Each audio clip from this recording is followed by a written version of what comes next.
একটা কাস্টমারের বাড়িতে কাজে গিয়েছিলাম, গিয়ে দেখি মোটরে পানি খুবই স্লো ওঠে।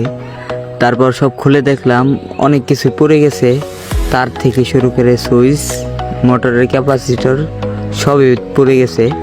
তারপর হাতে হাতে আস্তে আস্তে সবই খুলে ফেললাম কন্ট্রোল বক্স থেকে। তারপর ভিতর থেকে সব খোলার পর ভাবলাম নর্মাল সুইচ লাগাবো না, তাই আলাদা করে একটি কাট আউট সুইচ লাগানোর চিন্তা ভাবনা করলাম, যাতে পরবর্তীতে কোনো সমস্যা না হয় বা নর্মাল সুইচ হওয়ার কারণে পড়ে অথবা গলে না যায়। তাই আস্তে আস্তে করে আমি লাগিয়ে ফেললাম। আরেকটা বিষয় আমার খুবই ভালো লাগলো, তার কাছে রয়েছে হাজার রকম কিতাবের কালেকশন। এখান থেকে আমি 2-3টি পড়লাম, খুবই ভালো লাগছিল। ওইদিকে আমাদের রিয়াজ ভাই কন্ট্রোল বক্সের ওয়ারিং এর কাজ করে ফেলছিল। আমি আবার বোর্ডের সুইচ এবং মেইন লাইনের সংযোগ দিয়ে দিই এবং ভিতরে পারভেজ একটা হোল্ডার লাগিয়েছিল, তার চেক দিলাম। এদিকে রিয়াজ ভাই বোর্ডে কাট আউট সুইচটা ফিটিং করে দিল।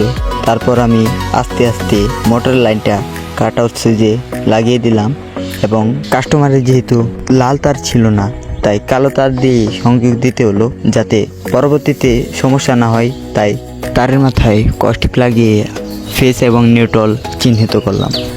সবশেষে এই ছিল আমাদের ফিটিংস।